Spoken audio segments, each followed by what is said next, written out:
Boa tarde a todos. Sejam novamente bem-vindos à sessão sobre as Power Platforms na inovação dos negócios e automatização de processos, com o Luís Lopes e o Bruno Martins. Enquanto fazemos a apresentação, podem ir colocando as vossas dúvidas no espaço do lado direito do ecrã e estas vão ser devidamente esclarecidas no final da sessão. Boa tarde, Luís. Boa tarde, Bruno. Podemos começar? Boa tarde, podemos sim. Boa tarde. Muito boa tarde a todos. Antes de mais agradeço a participação, espero que se encontrem bem e que também nos estejam a ouvir bem e a ver bem em boas condições. Eu vou partilhar aqui o meu ecrã.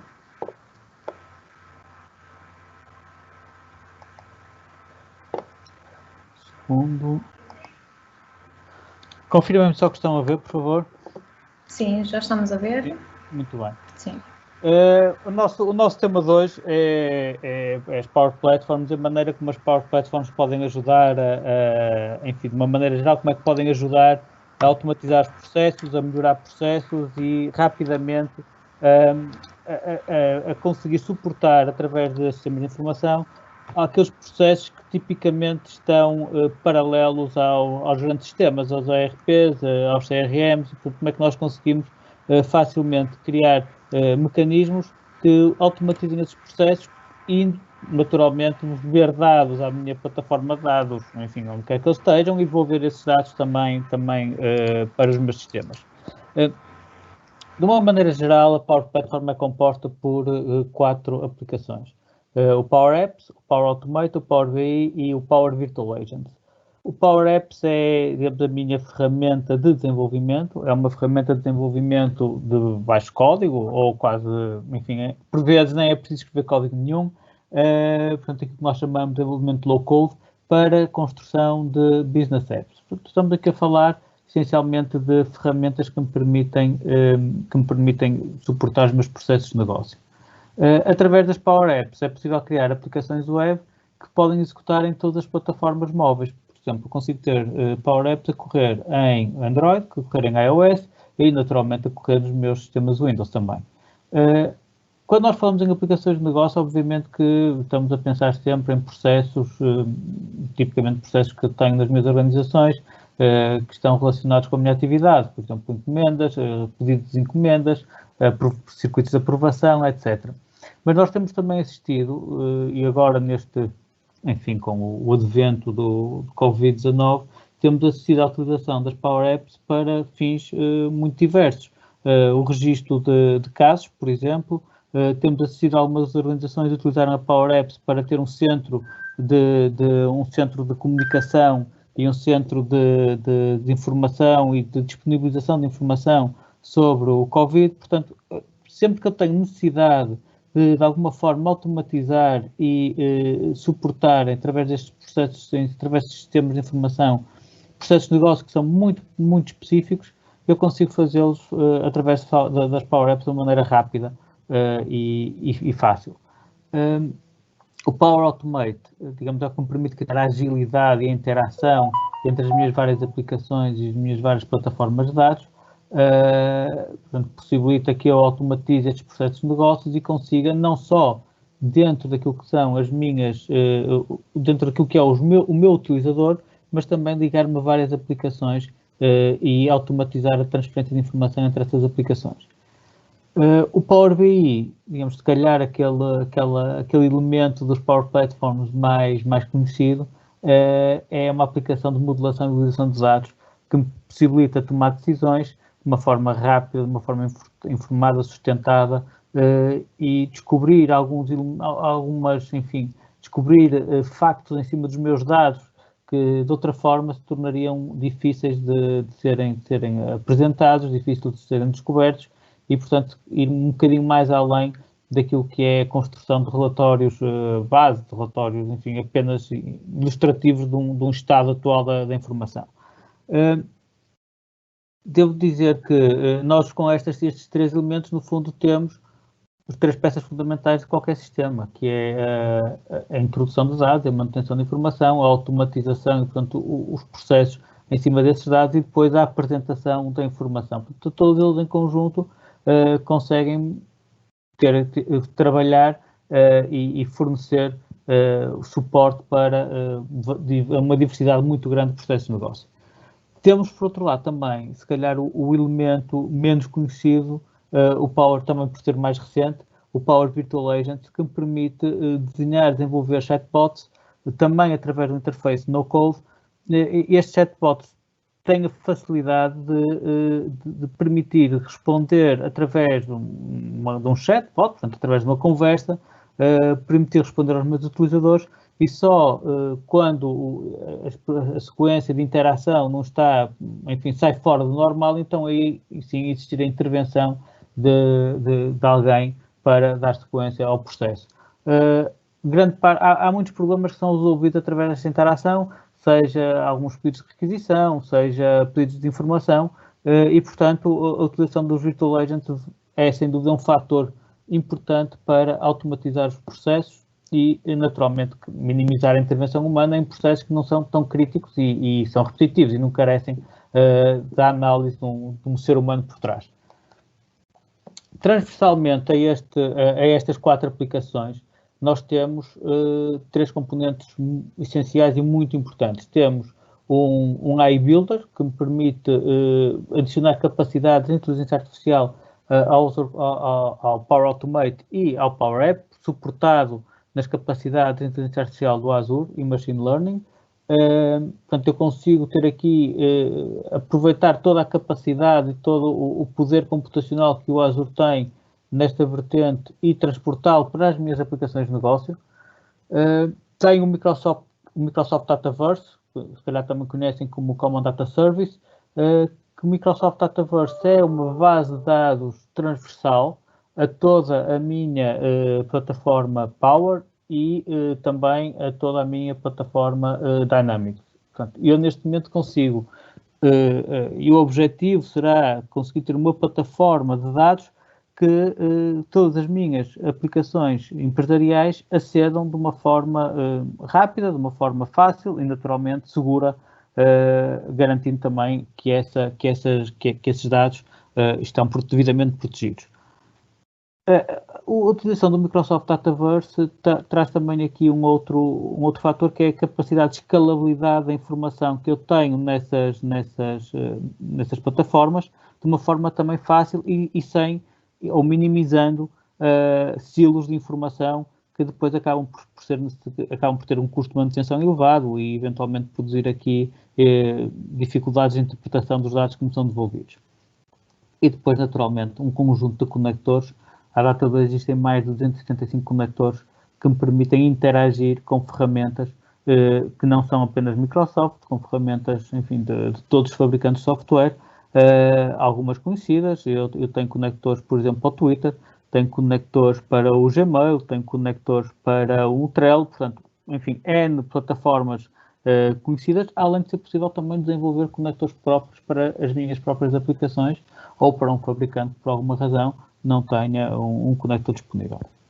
Portanto, traçando aqui uma visão geral, nós temos estas 4 aplicações que sustentam a Power Platform, o Power Apps, o Power Automate, o Power BI e o Virtual Agent, e depois transversalmente temos 3 grandes funcionalidades. Temos o AI Builder, o Microsoft Dataverse como suporte aos dados e, obviamente, um conjunto de conectores para fazer a ligação com plataformas externas. E, inclusive, plataformas online, como, por exemplo, um SQL, uma base de dados SQL que esteja on-prem, com plataformas on-prem, como um SQL que eu posso ter on-prem e que, portanto, estou a expor os meus dados para a cloud através de um gateway seguro e que me permite transportar os dados que eu tenho dentro de portas para a cloud. Mas, se calhar, o melhor é mesmo vermos um exemplo. Eu preparei aqui um exemplo, portanto, nós, muito rápido, portanto, nós temos... isto é um exemplo que foi desenvolvido pela Virgin Atlantic e foi desenvolvido, inclusive, não é desenvolvido pelo departamento de IT, o que também é importante aqui referir que a forma como as Power Apps podem ser utilizadas numa organização não carece que tenham que sejam feitas exclusivamente pelo departamento de IT. Portanto, eu posso ter um conjunto de utilizadores, como se chama, os citizen developers, utilizadores mais, enfim, com maior capacidade de desenvolvimento, mais versados no desenvolvimento ou com mais interesse em fazer desenvolvimento. Não nos podemos esquecer que estamos num ambiente no-code ou low-code, melhor dizendo low-code, e portanto facilmente eles entram e conseguem desenvolver aplicações que resolvem os seus problemas. Naturalmente que isto sem perder de vista a gestão centralizada numa plataforma que permite que eu faça uma gestão centralizada das minhas Power Apps, dos meus dados, dos meus acessos, e portanto sempre de vista a segurança e naturalmente a conformidade da informação. Para isso é muito importante naturalmente a utilização do Dataverse e portanto ter aqui assim uma plataforma comum de dados.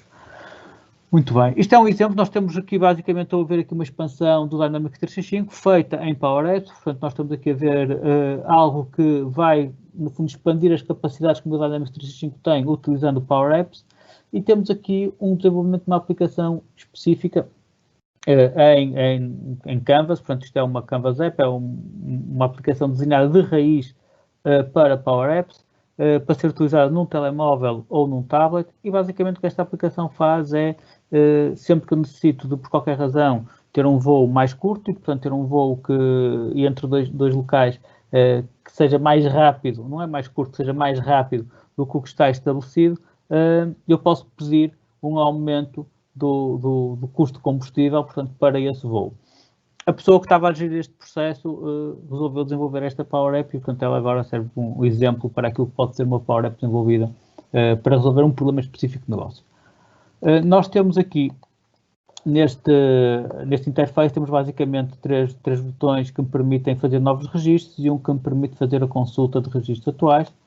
Eu, quando carrego aqui, dizer que quero então acelerar um determinado voo, quero que este voo seja mais rápido, posso escolher dos voos que estão a partir de Los Angeles, neste caso, e eu vou querer selecionar aqui o voo que vai para Londres. Neste caso, atualmente, este exemplo é um bocadinho desfasado da nossa realidade, porque andam poucos voos a circular, mas não deixa de ser um exemplo válido, um exemplo que faz sentido para percebermos o impacto que uma aplicação destas, desenvolvida por alguém dentro da organização, pode ter. Seleciono o voo e vou dizer que quero poupar 40 minutos, portanto, eu neste momento, desculpem, 10 minutos, vou dizer que quero poupar 10 minutos, aqui tem a indicação, diz-me qual é o combustível que eu tenho que colocar a mais e qual é o custo que eu tenho relativamente a este aumento de combustível e, consequentemente, portanto, para fazer esta diminuição de tempo de voo. Coloco uma razão, reparem que os motivos são tabelados, portanto, permite-me escolher um destes motivos e faço o submit deste pedido. Neste momento, eu tenho já introduzido o pedido, tenho 6 pedidos de aumento de tempo de duração, um seasonal e nenhum para long term. Portanto, aqui o pedido seasonal é um pedido que é esporádico, portanto, que pode acontecer, enfim, pontualmente, pode acontecer de uma forma regular, e este pedido vai carecer de um processo de aprovação. Portanto, este processo de aprovação é feito todo em Power Automate. Portanto, já estou aqui a ver que eu utilizo o Power Apps para criar toda a camada de interface com o utilizador, portanto, para criar a recolha de dados e a automatização de cálculos que têm que ser efetuados, mas depois o processo de aprovação e o processo de distribuição da informação, neste caso, está a ser feito através do Power Automate para me gerar o circuito de aprovação. Quando eu gero o circuito de aprovação, eu vou gerar um pedido e aqui a opção foi gerar esse pedido de aprovação através do Teams. Portanto, fazer um interface do pedido de aprovação através da plataforma Teams. O mesmo poderia ser feito também através de um e-mail ou através de uma outra plataforma, mas por opção temos aqui a utilização do Teams e enfim, com um conjunto de vantagens, nomeadamente a possibilidade de eu ter mais informação a circular no mesmo thread de discussão, na mesma equipa e no mesmo e dentro do mesmo contexto, ter essa informação a circular e poder interagir com o sistema diretamente por aí. Portanto, eu vejo que tenho aqui um conjunto de processos de aprovação que foram executados e naturalmente tenho todas as capacidades do Teams embebidas disponíveis também para continuar a trabalhar. Obviamente que os dados estão também totalmente disponíveis para serem explorados através do Power BI. E, portanto, eu estando a utilizar o CDS, o Common Data Service, também possibilita, não só o Common Data Service está disponível no Power BI, eu tenho outras fontes de dados para usar no Power BI, mas torna-se muito simples utilizá-los para exploração no Power BI. Temos aqui uma folha de Power BI típica, enfim, me permite ter aqui uma visão geral de toda a informação que eu fui recolhendo e fui automatizando através daquela aplicação. Devo dizer que a fonte de dados para aquela aplicação poderia ser, por exemplo, o ERPs ou poderia ser uma qualquer outra base de dados onde essa informação estivesse disponível.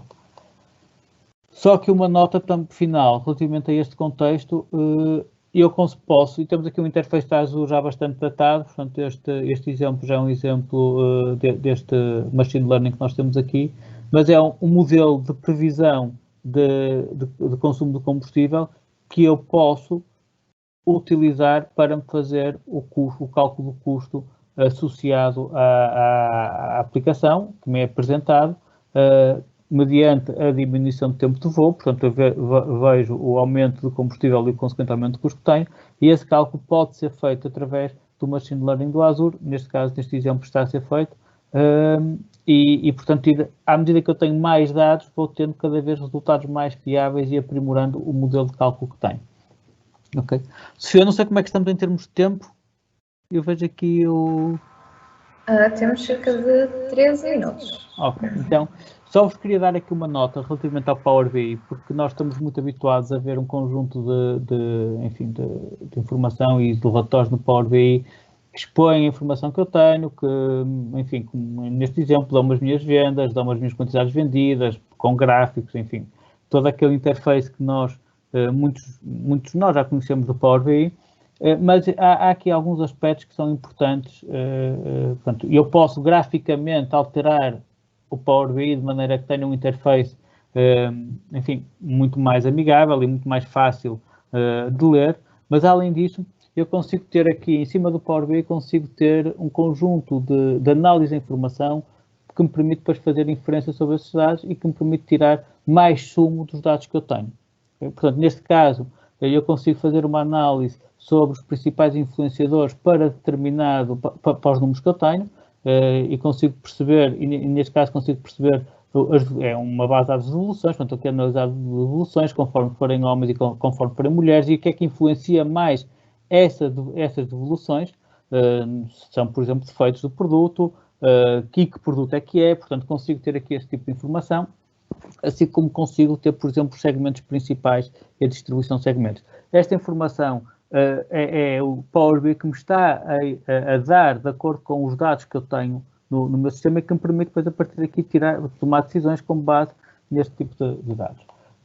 Permite-me ainda, por exemplo, ter este tipo de diagramas que me mostra de composição para como é que eu tenho aquele valor, aqueles 387 mil dólares que ali estão, como é que eles são decompostos de acordo com as variáveis que eu quero. Neste caso, eu escolhi a venda, escolhi o produto, portanto, ele vai mostrando esta decomposição para eu poder ter mais insight sobre os dados que eu tenho e sobre a informação que eu tenho.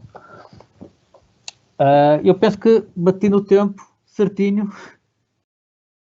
Podemos seguir para as questões. Eu não sei se o Bruno tem alguma coisa a acrescentar. Sim, Bruno, não sei se tens alguma coisa a acrescentar. Tens estado a ver? Está ótimo, acho que podemos começar às perguntas. Esta base de dados anterior, para que conheces bem, este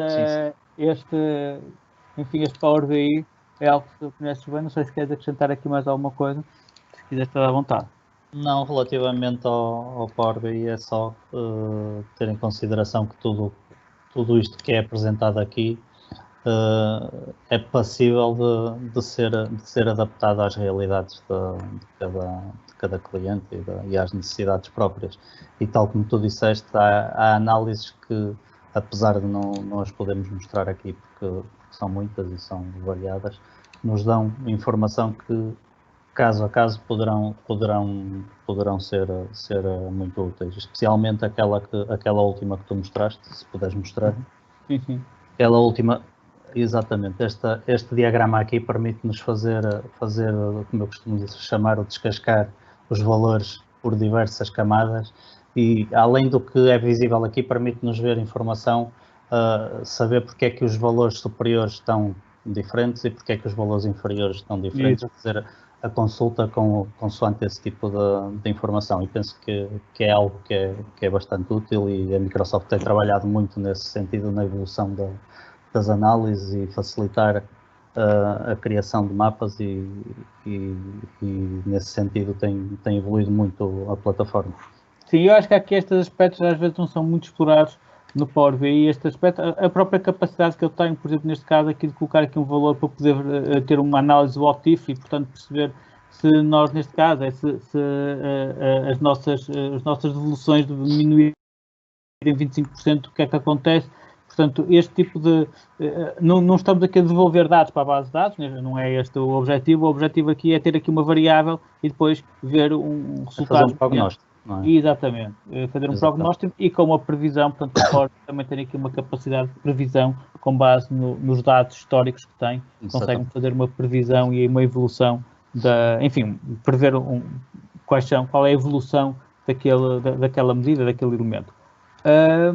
E mesmo a simples capacidade que ele tem de olhar para os dados de uma maneira geral e a pedir para ele tirar um relatório ou uma análise sobre os dados que eu tenho totais, dá informação extremamente preciosa, como a correlação entre determinados elementos, os top 10, os bottom 10, portanto, toda essa informação que eu às vezes não é informação que eu vou muitas vezes pedir para que seja colocada num relatório Power BI, mas com uma análise rápida consigo ter ali espelhado uma análise muito rápida também sobre os meus dados e chamar-me a atenção para determinados fatores que de outra forma me passavam ao lado.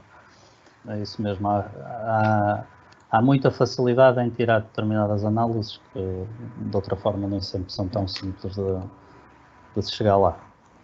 Não sei se há questões.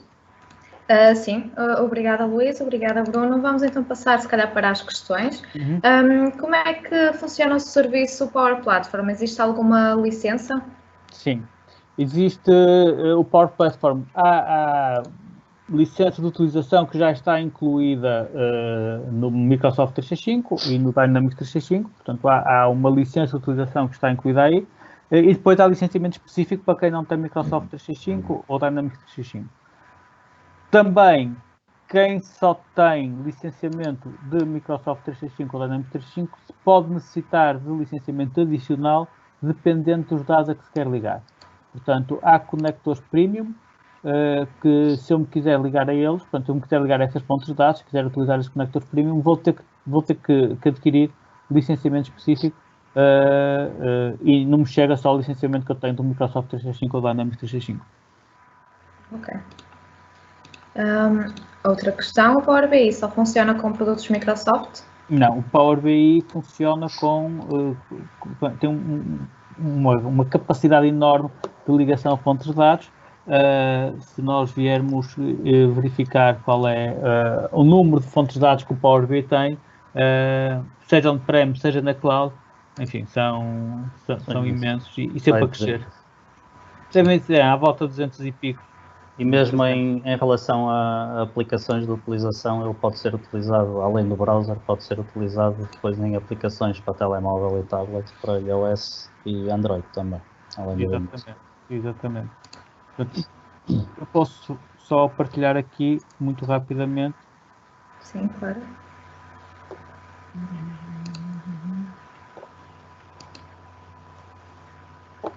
Se calhar, portanto, se nós virmos, não sei se já estão a ver, mas portanto, se eu vir aqui, tem um conjunto grande de fontes de dados que posso obter, portanto, desde aqui todas, Excel, por exemplo, PDF, inclusivamente, IBM, Database, Oracle, tem o SAP, que também faz ligação a bala, portanto, tem um conjunto de conectores muito grande, mais uma vez, seja on-prem, seja na cloud, que me posso ligar para obter dados. Ok. Existe alguma versão gratuita do Power BI ou alguma versão trial? Existe o Power BI Pro, é uma versão gratuita que me permite fazer o desenvolvimento de relatórios, permite criar... Desculpem, o desktop, peço desculpa, tens razão. Obrigado. Existe o Power BI Desktop, que me permite fazer a criação de relatórios, que me permite fazer toda a modulação de dados, e, portanto, esta versão é gratuita. Não vou conseguir distribuir a informação, portanto, não vou conseguir publicá-la e distribuir por outras pessoas. Portanto, é para consumo próprio, digamos assim. Ok. Bruno, não sei se queres acrescentar alguma coisa ou se podemos passar à próxima pergunta. Está ótimo. Ok. Consigo controlar quem vê o quê no Power BI? Sim, consigo. Nós aqui no Power BI temos o Role Level Security. Bruno, não sei se queres acrescentar aqui alguma coisa. Há várias formas. Há uma que é que tu referiste agora, o Role Level Security, que é mais ao nível da modelação dos dados. Está num nível mais básico, em que nós podemos inserir nas tabelas informação a dizer, por exemplo, que determinado vendedor só tem acesso à informação de determinado país, por exemplo. E quando ele consulta os registros, quando essa pessoa está a consultar registros, só vê informação relacionada com aquele país. Isso é um exemplo. E há depois a possibilidade de controlar quem vê o quê através das áreas de trabalho do Power BI, que podem ser criadas no serviço, onde podemos adicionar utilizadores que têm acesso e que podem, com diferentes níveis de acesso, sejam administradores, sejam só de leitura, e depois podemos partilhar, além disso, partilhar os relatórios e as análises com outros utilizadores. Ok. Luís, não sei se queres partilhar alguma coisa? Não. Não? Pronto, então se calhar passávamos para a última questão. As Power Apps conseguem ler dados da minha base de dados? Sim. As Power Apps, tal como o Power BI, têm um conjunto de conectores, portanto, neste momento existem mais de 270 conectores para Power Apps e para a plataforma Power, e eu a partir daí consigo aceder às minhas bases de dados. Mesmo que eu tenha, não exista um conector padrão para aquela base de dados, enfim, ou desenvolvo um, se for possível, ou então arranja-se, enfim, formas que tipicamente contornam a situação. A importação de ficheiros de texto, por exemplo, em que quase todas as bases de dados permitem exportar essa informação para ficheiros de texto e, portanto, há várias formas de chegar a esses dados. Mas, de uma maneira, sim, geral, sim, através dos conectores, consigo chegar a grande parte das bases de dados, enfim, que existem no mercado. Ok. Bruno? Está ótimo. É isso. Pronto, foi então a última questão, depois também se entretanto surgirem algumas questões, podem colocá-las, nós temos todo o gosto em responder. Não sei se querem acrescentar alguma coisa ou se posso dar por terminada a sessão. Luís, Bruno? Não, da minha parte acho que está tudo, estamos claro disponíveis para esclarecer no que for necessário. E muito obrigado, foi uma visão muito rápida, haveria muito a falar sobre todos estes elementos que compõem a Power Platform, mas espero ter conseguido passar a mensagem de uma maneira geral, o que é a Power Platform e onde é que pode ser utilizada. Ok. É isso. Obrigado a todos. Muito obrigado. Só deixar aqui um apontamento que já de seguida vamos ter então uma sessão com um convidado especial. A ação é sobre a cultura da melhoria contínua integrada com o Microsoft 365 e, no fundo, é um caso de sucesso da Hydra na implementação da solução Microsoft 365 na empresa Kaizen Institute. Podem aceder à sessão através do link nos vossos e-mails ou então através da caixa de perguntas do lado direito, onde vou deixar o link. Luís, Bruno, obrigada e obrigada a todos os participantes. Obrigada. Obrigado.